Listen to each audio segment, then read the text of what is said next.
Suspense.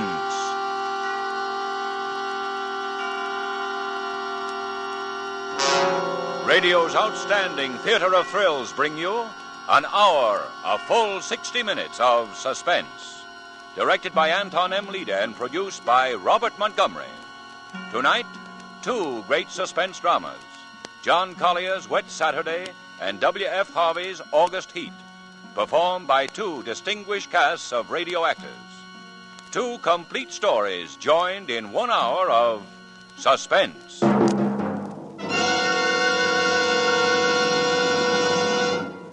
This is Robert Montgomery with a forecast, a weather forecast. If you doubt my qualifications as a meteorologist, I don't blame you. I have none. But I do have more specific information than the chap in Walt Mason's poem, The Statesman. Perhaps you remember. The statesman throws his shoulders back and straightens out his tie and says, "My friends, unless it rains, the weather will be dry." Yes, I can do much better than that. Even with the same elements, rain and dry weather, I can improve on that forecast. For the next hour, I predict rain, followed by a sudden hot spell. Further, and you can check me on this, I predict that the rain will fall in the first half of the hour, and that the second half will be given over exclusively to heat. I guess you could say I predict weather in two acts. Unusual weather, too. A unique combination of Wet Saturday and August Heat. Each of these dramas is set in England. Each is complete in itself, and each is conditioned by its own weather and by its own suspense. Because these plays exemplify two classic studies in radio suspense drama, we have selected established radio stars to interpret them. Dennis Hoey as Mr. Princey in Wet Saturday, and Barry Kroger as James Clarence Withencroft in August Heat, with supporting casts of distinguished radio players. Next week, when we present the suspense version of the screen drama Night Must Fall, we shall feature a cast of motion picture actors. As Danny, I will be joined by Dame Mae Whitty in her original role of Mrs. Bramson, together with Heather Angel and Richard Ney. But now to the first half of our show and my prediction for rain. With the performance of Dennis Hoey as Mr. Princey, and with John Collier's English classic, Wet Saturday, we again hope to keep you in suspense.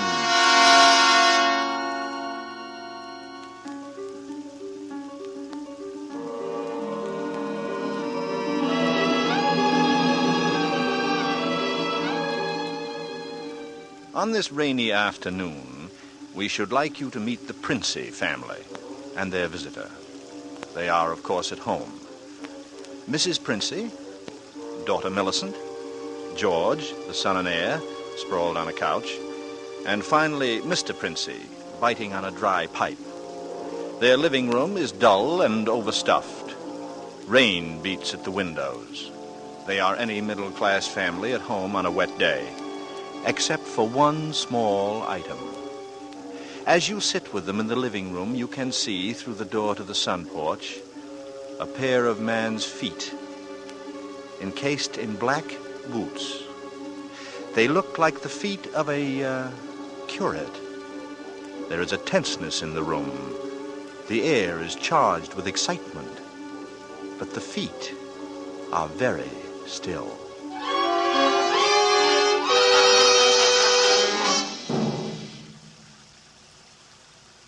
Don't keep staring at them. Listen to me, all of you. Don't you see? They'd hang her. That's what they'd do, they'd hang her. Oh, Fred, it's too awful. Awful, it's catastrophic. A supposedly sweet, gentle, intelligent girl.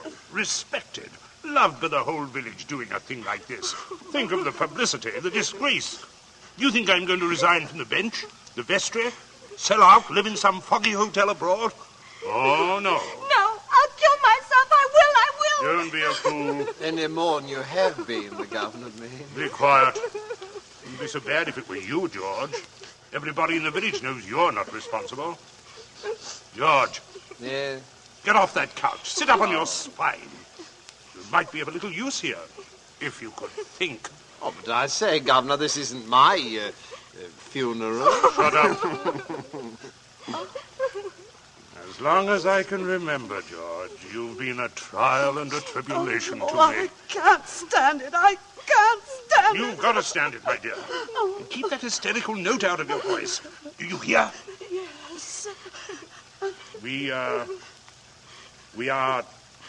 talking about the weather. Now, George. Hmm?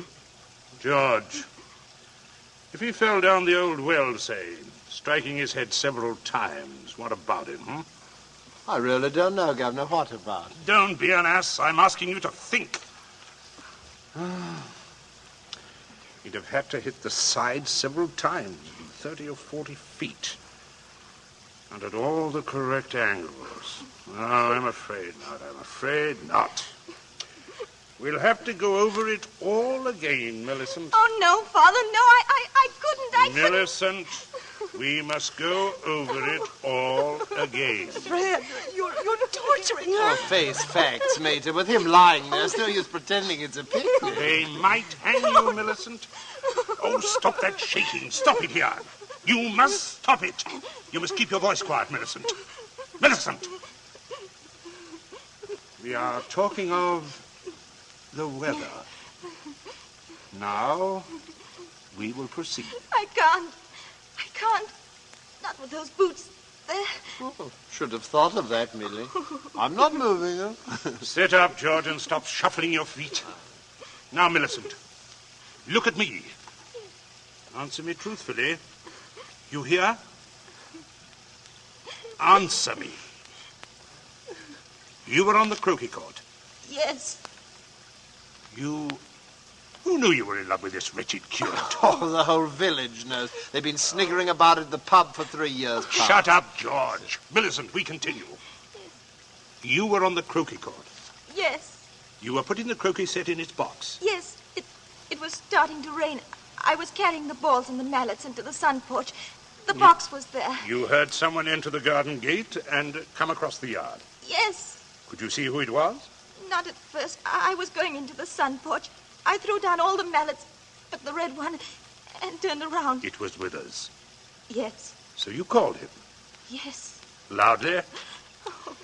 Did you call him loudly? Could anyone have heard? No, Father, I'm sure not. I didn't really call him. I just spoke his name. He saw me when I went to the door. He just waved his hand and came over. How can I find out whether there was anyone about?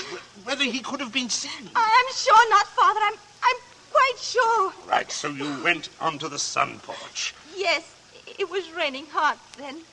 What did he say? He said, "Hello, Millie," and excuse his coming in the back way, but he'd set out to walk over to Leiston. Yes? And he said, passing the park, he'd seen the house and suddenly thought of me. And he thought he'd just look in for a minute. He had something he wanted to tell me. Go on. He said he was so happy, and he wanted me to share it. He'd heard from the bishop that he was to have a vicarage, and it wasn't only that, it meant that he could marry.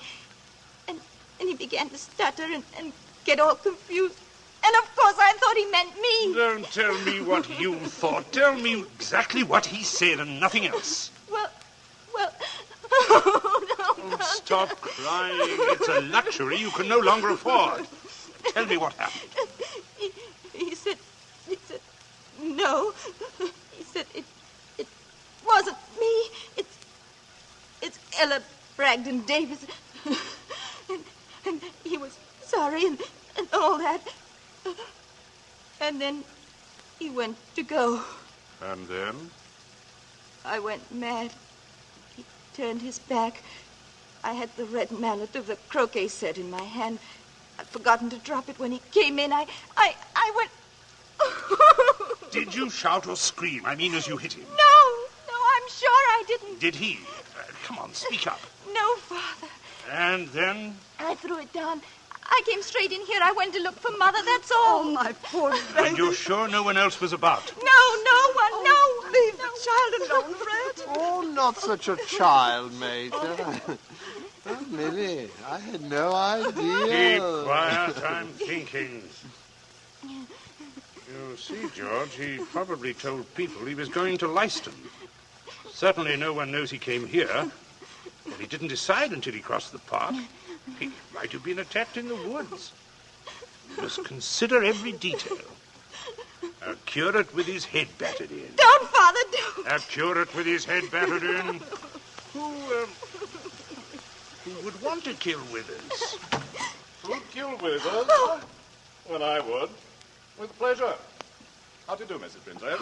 Captain Smollett. Captain Smollett? Well. Oh, sit down, pray. Mustn't get up for me, Mrs. Princey. You are the Millicent. My word. Just being neighborly on a bad day.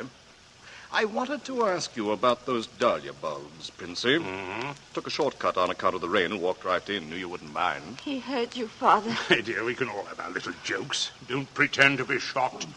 This way, Smollett. This chair facing the fireplace. Sit down, Mother. Just straightening the curtains on the sun porch, dear. It looks so gloomy out there. Might as well shut the rain out. Yeah. We were just talking about a little theoretical parson killing, Smollett. Young people these days like thrillers. And, Parsonicide. Justifiable parsonicide. Have you heard about Ella Bragdon Davis? I shall be most properly laughed at. Why? Why should you be laughed at, Smollett? Oh, had a shot in that direction myself. Yes.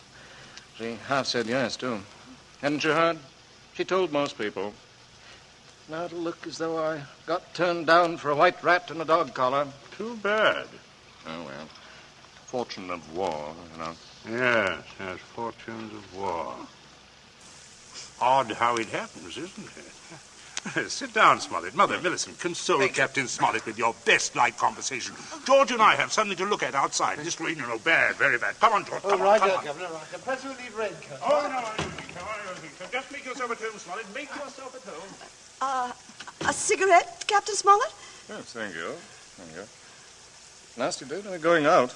It's something about the old well, just off the sun porch door, you know. This terrible sudden weather seemed to have loosened some of the stones. Too bad. Dash too bad. Spoils the tennis and croquet. I mean, a day like this. Doesn't it, Minnie? Yes, it does. She was practicing out in the croquet quite earlier. But do pull your chair up near the fire, Captain. It was so damp we thought it would be cozy to light it. Oh, thank you. I'm quite comfortable. I hope you don't feel too bad about Ella Bragdon Davis. Well, can't always win, you know. Can't understand, though, what you women see in these bloodless clerics. Oh, I always thought Mr. Withers is a very charming man. Oh, yes, quite agree. But why should anyone want to marry him? You wouldn't want to marry him, would you, Minnie? Not now. That is, I used... Oh, no, of course not. Smollett? Yes? Oh, Princey?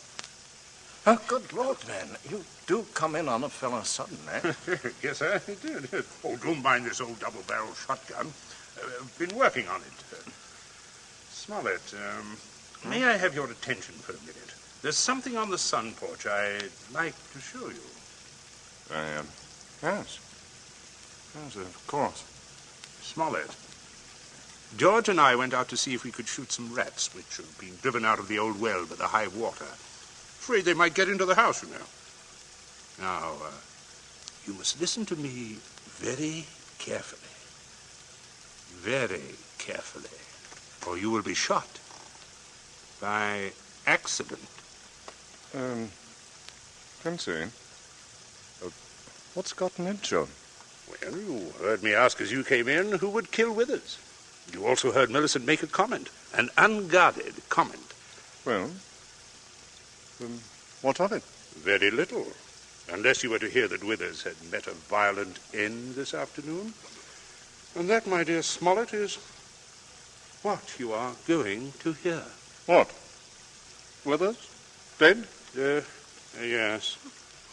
Well, who killed him? Millicent. Oh, good Lord. Yes, it's a mess. And, of course, you would have remembered and guessed. Maybe. Yes. Yes, I suppose I should.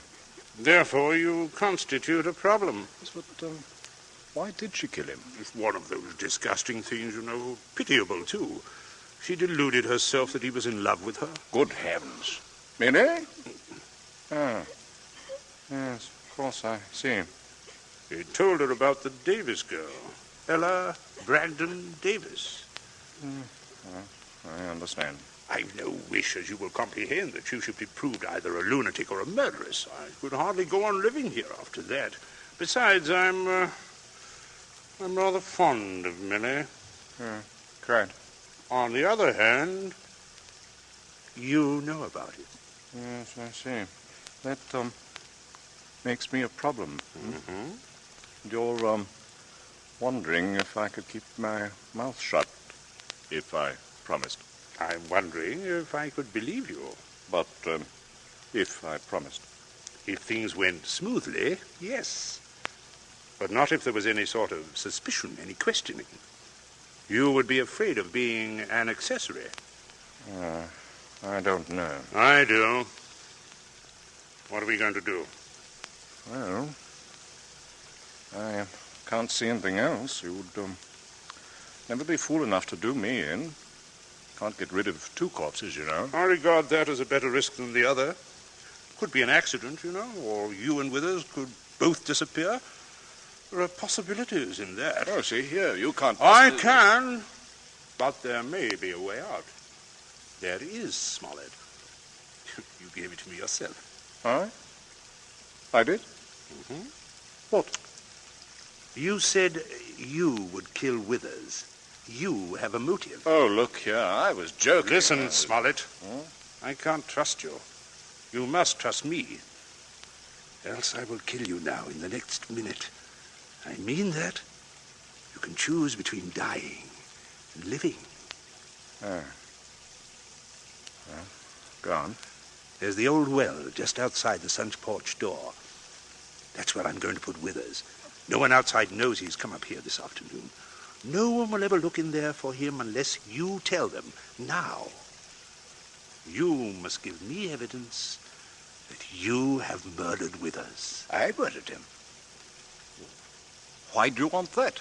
So that I shall be dead sure that you will never open your lips on the subject. I see. What evidence? George, hit him in the face. Sure. Oh, George, don't. Keep out this. Captain, you should be more careful. Look what your teeth did to my knuckle. Again, George. Okay. Oh, I can't stand it. Father, how can you? Quiet. I'm sorry, Smollett, but there must be traces of a struggle between you and Withers. Then it will not be altogether safe for you to go to the police. George, get the croquet mallet. Take your handkerchief to it. There it is on the sun porch floor. There, Captain. There's your weapon. As I told you, Smollett. Now you'll just grasp the end that mashed Withers' head. I shall shoot you if you don't. Yes, but good Lord, you can't... All right. All right. That's it. Now deposit it by the side of the house, outside. Out of the rain, of course. Oh, wait, George. First, you'd better pull a few hairs out of his head and put them under the nails of Withers' right hand. No, wait. Sorry to muss up your hair, Captain. Shut up, Smollett. Now, that's all we need. Enough, Mr. Withers. Now we'll fix it right up. I'll be right with you, Captain. Smollett, you may turn round. Withers is just there on the sun porch. Draw back the curtain.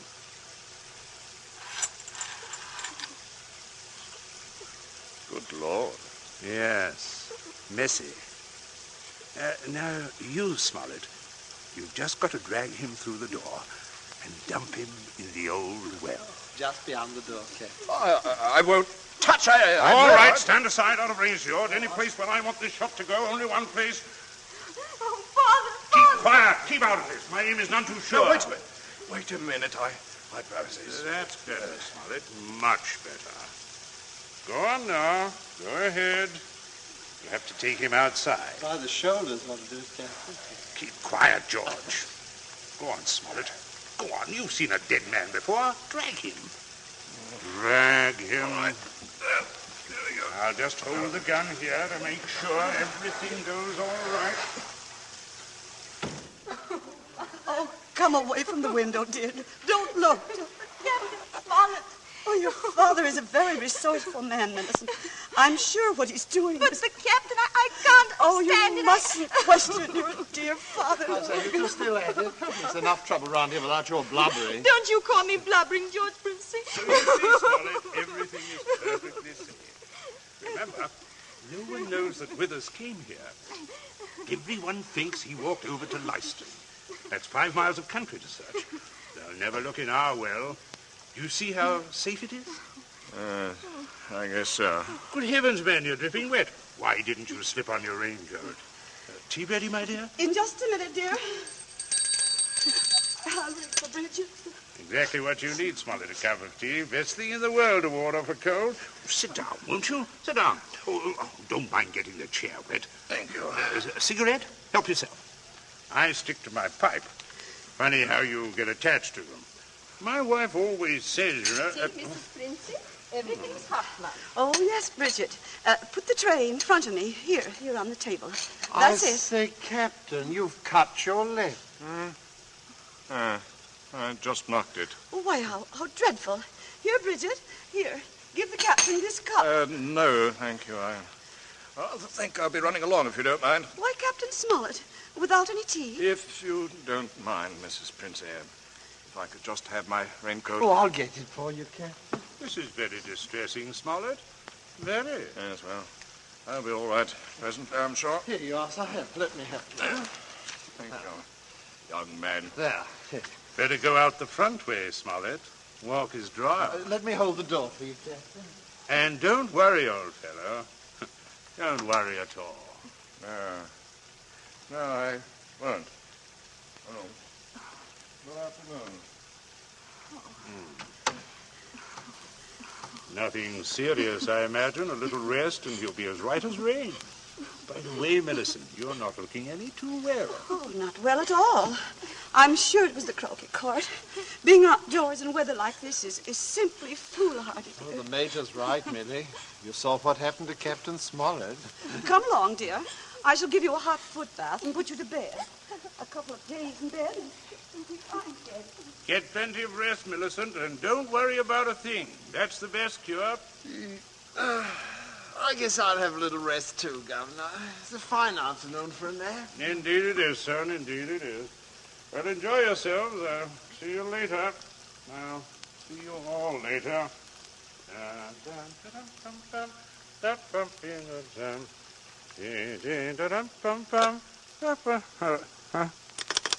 So? Your number, please. Would you get me the police station? Police station. Right away, sir.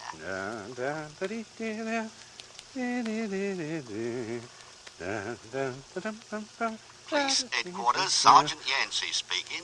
Oh, hello, Sergeant. This is Princey of Abbott's Road. I believe you know me. Indeed I do, Mr. Princey. Sergeant, a rather horrible thing has just occurred. Quite extraordinary.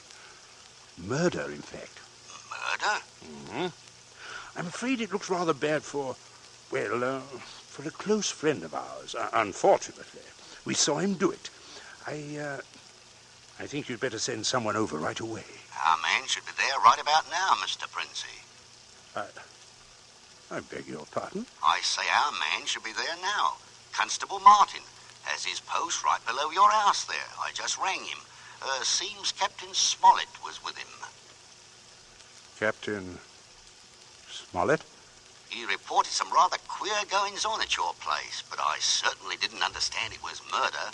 Now, just don't touch anything, Mr. Princey, and don't worry. Don't worry at all. No. I won't, Sergeant. Thank you.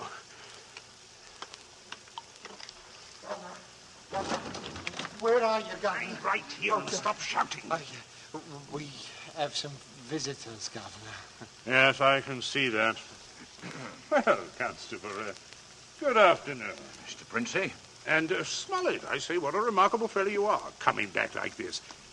Here to reenact the crime? Only the one against me, Princey. The one against the curate I'll leave to you people. Extraordinary sense of humor. Mr. Princey, I just had a look at what's in your well. Not a pretty sight, that. Not pretty at all. Yes, Constable. Captain Smollett was thorough, if nothing else. You saw him when he did it, sir? Out in the back? Oh, quite. We were just returning from a walk. Smollett evidently had been laying for the curate, hiding out there in those bushes by the road, I imagine. He was never inside this house? Never, no. And you say, Captain? I say that while I was inside this house, a guest of the family, I was coerced into dragging the curate's body outside and dumping it into the well. Well, there we are. No, not entirely, Constable. I'll just remove my raincoat and demonstrate how damp I got my clothes when I went outside without it. That's interesting, isn't it? Yes, quite. He undoubtedly removed his coat at some point between here and your post. I might as well tell you that his weapon, a red croquet mallet, is out by the side of the house. I shouldn't be at all surprised, but you might find his fingerprints all over it. All over the end of the mallet, Constable. The end that mashed Wither's head. Not the end I'd have to grasp in order to do the mashing. Governor. That's a decent try, Smollett, but it won't work. There must be other evidences, Constable. You'll undoubtedly find them when you examine the body. He means my hair under Wither's fingernails. Well, sir, you know, I happened to notice something when young George there opened the door for me. If you'll look carefully, I believe you'll find a few of my precious hairs under his nails, too. Well, what are you trying to suggest? Constable, this is an utter waste of time. So far as violent struggle between Smollett and Withers is concerned, Smollett's face speaks for itself quite eloquently, I believe. Oh, yes, but no more eloquently than your son's knuckle. Huh? As you see, Constable, No, look here. no. Here. A fresh abrasion. He did that on my teeth. Or, did he? What? I say, or did he? You know, he might have done that on Wither's teeth. Yeah, I see. I see what you mean. But I didn't, Governor. He said that I... Keep still, you nitwit. Let me think. As a matter of fact, George, the more I think of it, the more I'm convinced it was your voice I heard. Quite a vigorous quarrel. Something about the, curate jilting your sister. Don't be ridiculous, Smollett. Very well, Princey. If he didn't do it, who did? That's what I'd like to know. How about it, Mr. Princey? That is a sticker, all right. George, my boy, it looks like you're elected. Elected? What do you mean? I didn't do it. Why, I never... Keep your mouth shut. I won't. I'm not going to take the blame for her. Millie did it. She did it with that mallet. I saw her do it. You could prove that? Prove it?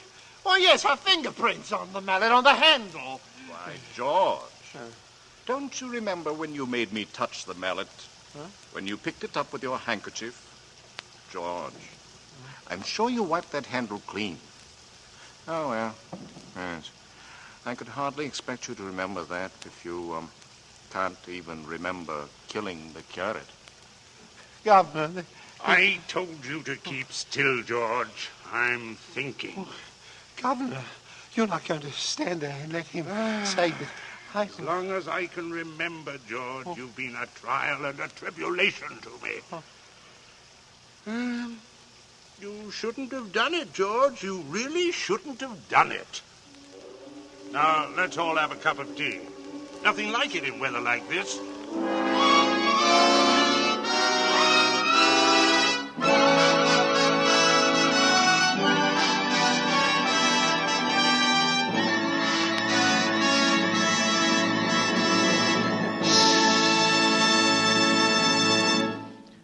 So ends Wet Saturday, the first of 2 half-hour stories combining dramatic weather and dramatic suspense. Our thanks to Dennis Hoey for an excellent performance, and to Harold Medford, who adapted John Collier's story. True to our prediction, we will return in a moment with August Heat, a second study in suspense.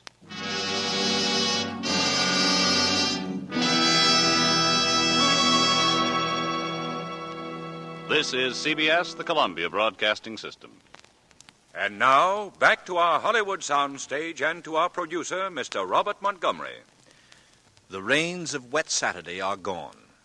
In their stead, A blazing sun burns down on the damp earth of the English countryside, steaming the atmosphere with a heat that's humid and smothering, like a tight outer garment, like a shroud which cannot be loosed and cast aside. Such a heat weighs upon your entire being and saps from you the last strength of hope and freedom. This is the setting for the companion piece to our first drama, Wet Saturday.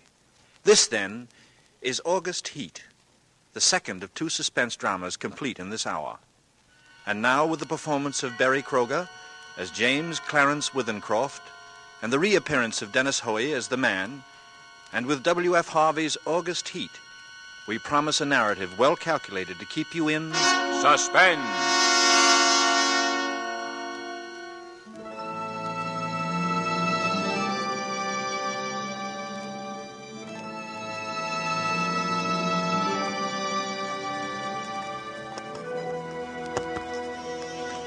Fenistone Road, Clapham, August 20, 1947. I have had what I believe to be the most remarkable day in my life. And while the events are still fresh in my mind, I wish to put them down on paper as clearly as possible.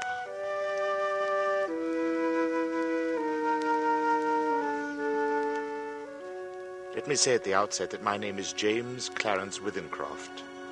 You must remember that in order to have the full implication of my story. James Clarence Withencroft. I'm 35 years old, in perfect health, never having known a day's illness. By profession, I'm an artist. Not a very successful one, but I earn enough money by my black and white work to satisfy my necessary wants.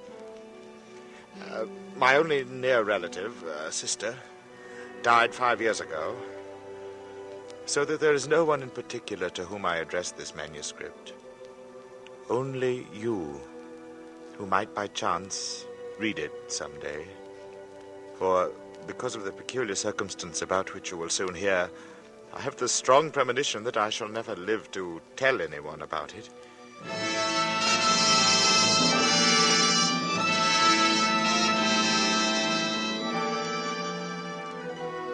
I breakfasted this morning at 9, at the usual time. It was no different from any other morning, and after glancing through the morning paper, I lighted my pipe. I proceeded to let my mind wander, in the hope that I might chance upon some subject for my pencil. The room, though door and window were open, was oppressively hot, and I just made up my mind that the coolest and most comfortable place in the neighborhood would be the deep end of the public swimming bath, when I was suddenly shaken. A feeling swept over me such as I'd never experienced before. I attempted to rise to my feet. Somehow it seemed as though I'd suddenly been fastened to my chair. My hand went out in an effort to brace myself. And then, before I knew what I was doing, my pencil was in my hand, and I began to draw. It was as though someone had taken my hand and was moving it across the paper, swiftly in bold strokes. And then I seemed to take over. My hand, under its own power, began to draw. So intent was I on the sketch which began to appear before me, I soon forgot the oppressive heat, the roughness of the table. Everything was forgotten. This frantic feeling, the sketch must be finished as soon as possible. I had no idea how long I worked until I heard the clock of St. Jude's in the distance. It was 4 o'clock, and I had started just after breakfast. Now, for the first time since I'd begun, I actually seemed to see what I'd been sketching.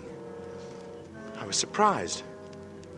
The final result was, I felt sure, the best thing I'd ever done. It showed a criminal in the dock immediately after the judge had pronounced sentence. The man was fat, enormously fat. The flesh hung in rolls about his chin. It creased his huge, stumpy neck. He was clean-shaven. Perhaps I should say a few days before he must have been clean-shaven. And he was almost bald. He stood there before the judge, his short, clumsy fingers clasping the rail, looking straight in front of him. The feeling that his expression conveyed was not so much one of horror as of utter, absolute collapse. There seemed nothing in the man strong enough to sustain that mountain of flesh.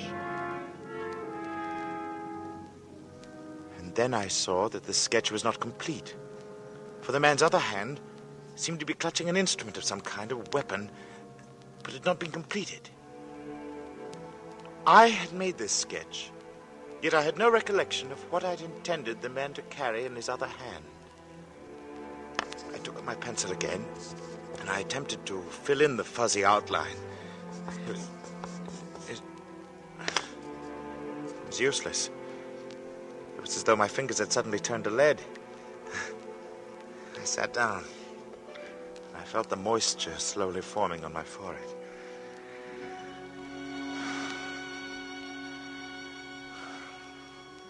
And I was conscious of the oppressive heat again. And then I knew that there would be no finishing of the sketch. At any rate, not for the moment. So, I rolled up the sketch, and without quite knowing why, I placed it in my pocket. In spite of my peculiar inspiration, I was filled with the rare sense of happiness which the knowledge of a good thing well done gives.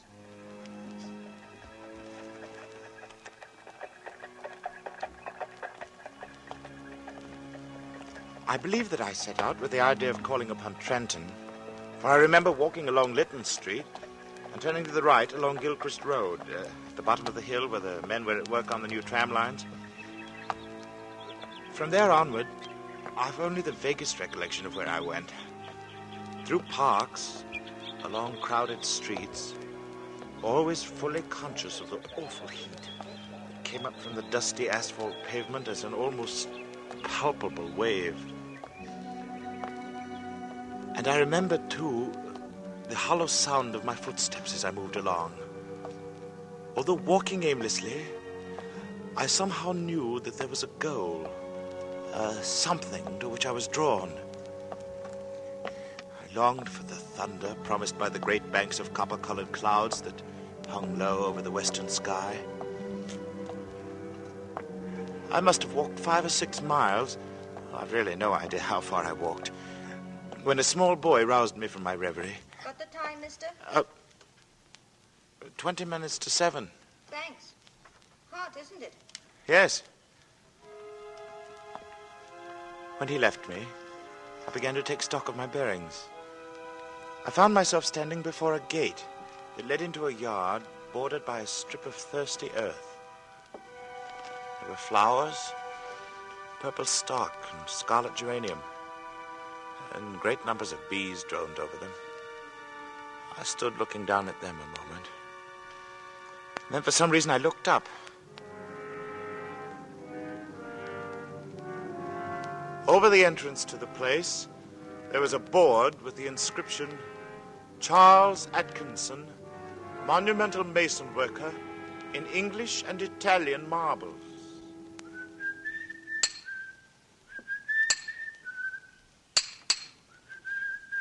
From the yard itself came a cheery whistle, the noise of hammer blows, and the cold sound of steel meeting stone.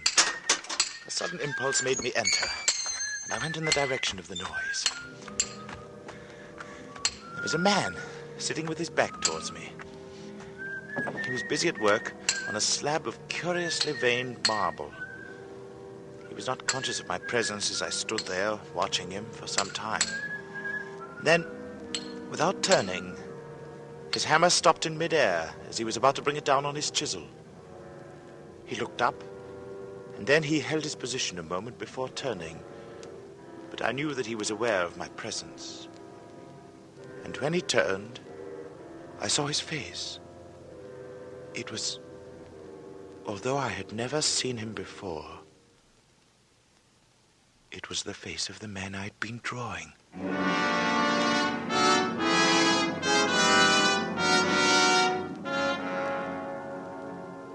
Yes, it was the face of the man whose sketch was in my pocket. He sat there on his low stool, huge and elephantine, the sweat pouring from his scalp, not speaking. Then he took a red silk handkerchief and he mopped his brow. Although this face that looked up at me was the same as my sketch, the expression was absolutely different. And suddenly, the puzzled expression left his face, and he smiled as if we were old friends. And he walked over and he took my hand. Good day, sir. Well, good day. I'm sorry to intrude. Not at all. Everything's hot and glary outside. Yeah. This seems as an oasis in the wilderness. No, I don't know about the oasis, but it certainly is hot. Take a seat, sir. He pointed to the end of the gravestone on which he was at work, and I sat down. Very hot. It's a beautiful piece of stone you've got hold of there. Yeah, in a way it is. The surface is as fine as anything you could wish. But there's a big flaw at the back, though I don't expect you'd ever notice it. I shouldn't think so. Nah, I could never really make a good job of a bit of marble like this. Be all right in the summer like now. I wouldn't mind the blasted heat. But wait till the winter comes. Winter? Yes, there's nothing like a bit of frost to find out the weak points in stone. Gravestone, you see. Oh, I see. Then what's this one for? You'd hardly believe me if I was to tell you it's for exhibition. But it's the truth. Artists have exhibitions, so do grocers and butchers. Well, we has 'em too. All the latest little headstones, you know. He went on to talk of marbles. Which sort of marble best withstood wind and rain, and which were easiest to work. Then of his garden and a new sort of carnation he'd bought. At the end of every other minute, he would drop his tools, wipe his shining head. This heat's bad. A man's not responsible for what he does in this heat. I said little, for I felt uneasy. There was something unnatural, uncanny in all of this. The feeling that I'd experienced it all before, exactly as I was experiencing it now. The oppressive heat, the fragrance of the purple stock in the air, the conversation about the marble, the flowers, everything, as though I'd experienced it before. And yet I knew that I'd never even been in this section of the town before. I tried to persuade myself that at least I'd seen him before, that his face, unknown to me, had found a place in some out-of-the-way corner of my memory.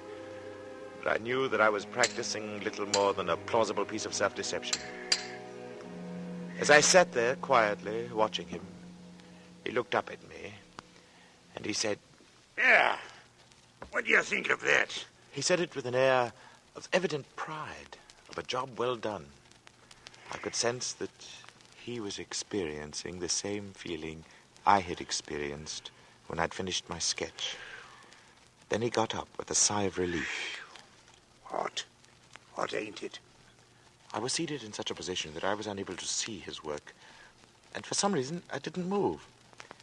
Suddenly, he began to read what he'd carved on the tombstone. He spoke deliberately and with a flat voice. In the midst of life, we are in death. Born January 18th, 1912. I looked up with a start. This man had read my exact birth date.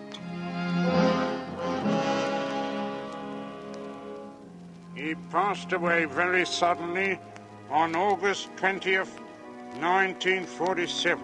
That's today. I usually use the present date on these exhibition stones. Do you usually put a name on them, too? Yes. Sacred to the memory of James Clarence Wivencroft.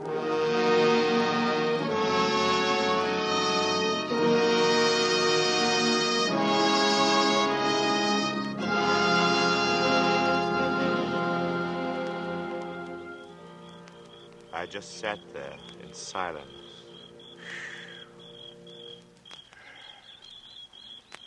The sound of birds and crickets seemed loud in my ears as we stood there, looking at each other, saying nothing.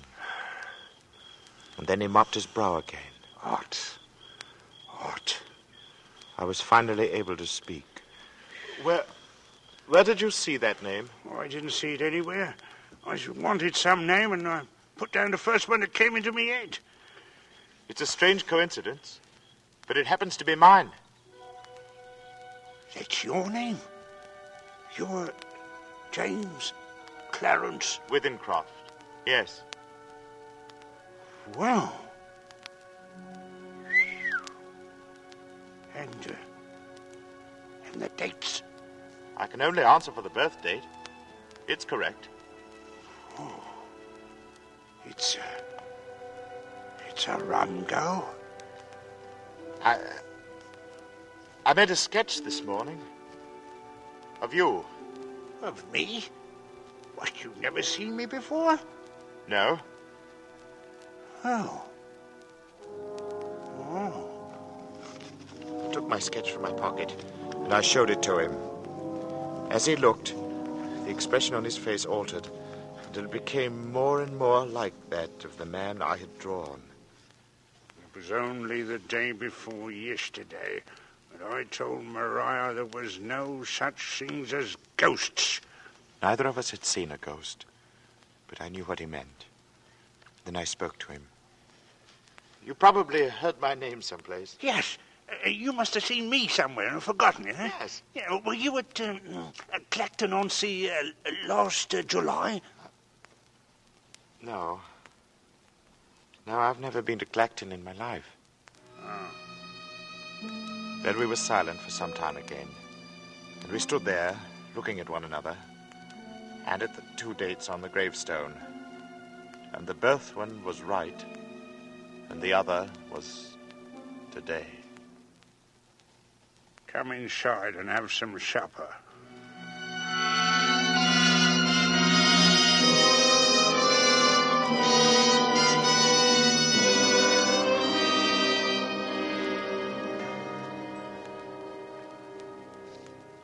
His wife was a strange little woman who was pallid with the look of those who live their lives indoors.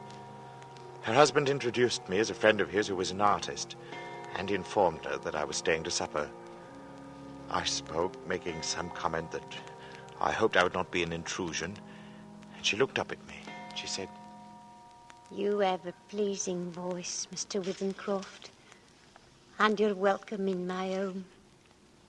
I'm sorry Charles has not brought you here before.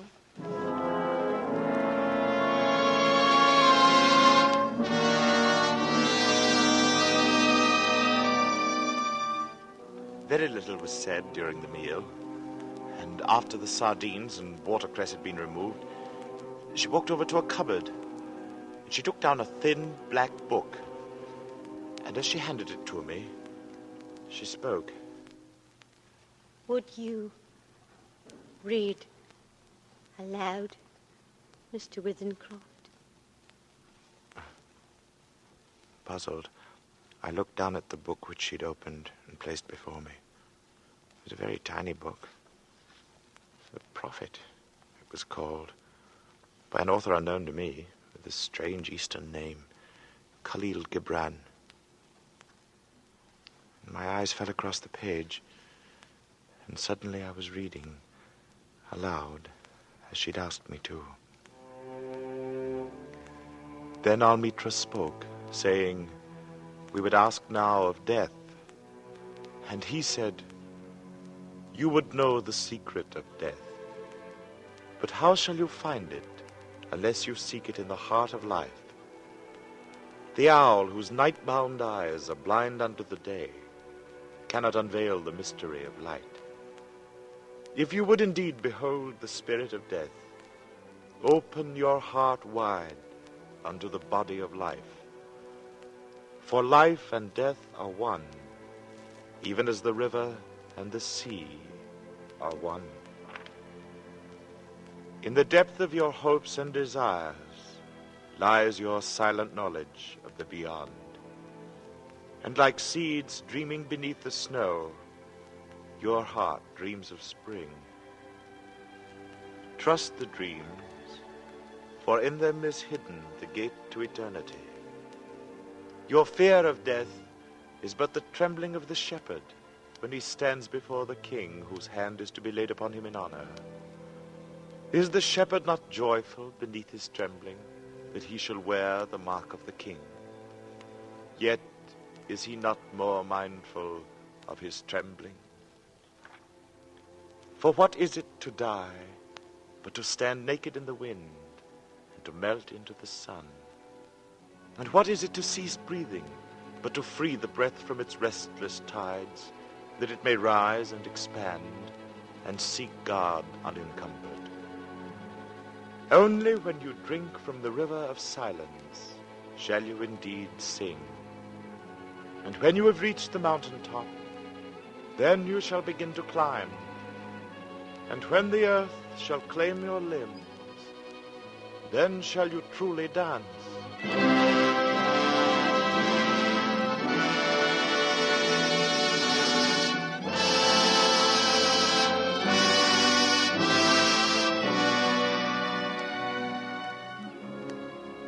When I looked up, Mr. Atkinson had gone, but his wife stood before me. And as she took the book, she spoke. Oh, thank you. Then I went outside, and I found Atkinson sitting on the gravestone and smoking. He looked up at me. It's hot. A man's not responsible for what he might do in this heat. She never asked anyone to read aloud before. And then we talked about the sketch again. He looked at it. The likeness is me, all right. On trial. You must excuse my asking, but do you know of anything you've done for which you could be put on trial? I've done nothing. Not yet. He got up, fetched a can from the porch, and he began to water the flowers. Twice a day regular in the hot weather. And then the heat sometimes gets the better of the delicate ones. And ferns, good Lord, they could never stand it. Where do you live? I told him my address. It would take an hour's quick walk to get back home. Then he stopped watering, and he faced me squarely. It's like this. We look at the matter straight. If you go home tonight, you take your chance of accidents. A cart may run over you, and there's always banana skins and orange peels, to say nothing of falling ladders. He spoke of the improbability with an intense seriousness that would have been laughable 6 hours before. But I did not laugh. The best thing we can do is for you to stay here till 12 o'clock. Then it'll be tomorrow, you see? We'll go upstairs and smoke. Whew. It may be cooler inside. To my surprise, I agreed.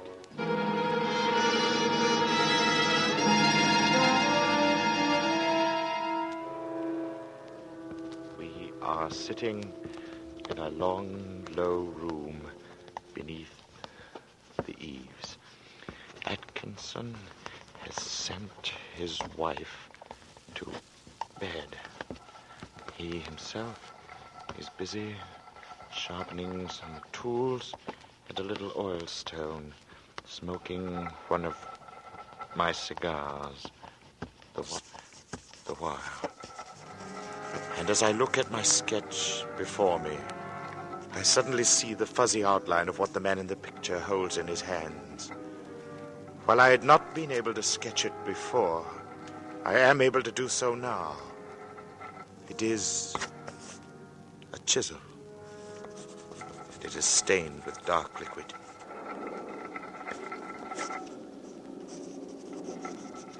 The sketch is completed now. The air seems charged with thunder, and I hear it in the distance.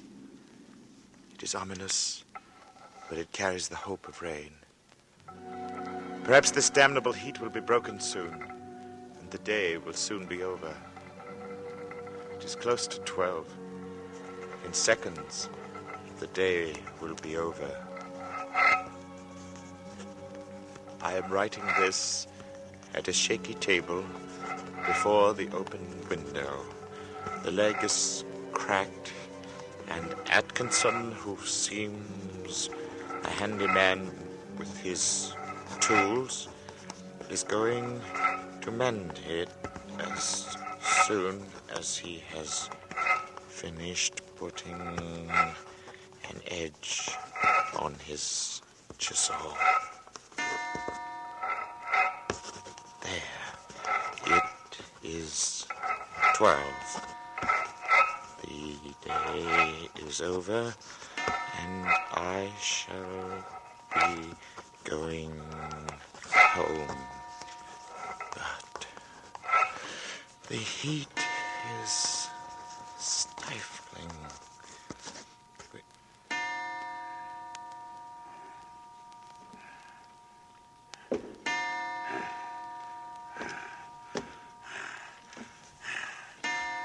This heat is enough to send a man mad.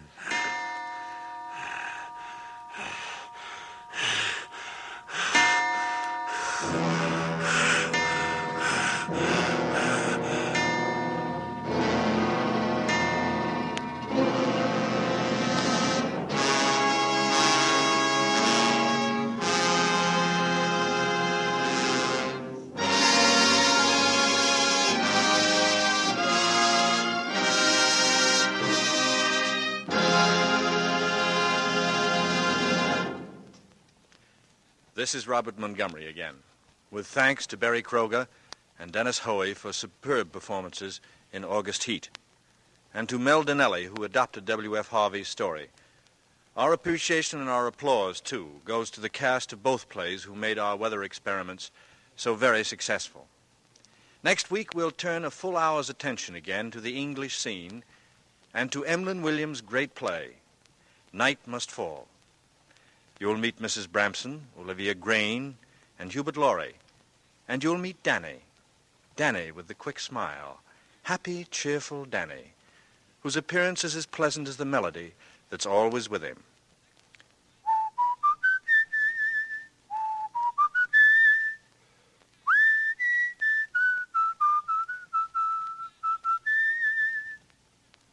Mighty like a rose. That's Danny. Yes, that's Danny. Next week, with Dame May Whitty, Heather Angel, Richard Ney, and myself, and with Night Must Fall, we'll again hope to keep you in suspense. Good night. Mr. Montgomery may currently be seen in the Universal International production Ride the Pink Horse. Wet Saturday by John Collier was adapted for suspense by Harold Medford. August Heat by W.F. Harvey was adapted for suspense by Mel Dinelli. Both were directed by Anton M. Leader and produced by Robert Montgomery. Lud Gluskin is our musical director and conductor, and Lucien Morawek composes the original scores. Next week, hear Night Must Fall, starring Robert Montgomery with Dame May Whitty, Heather Angel, and Richard Ney on radio's outstanding theater of thrills, 1 hour of Suspense.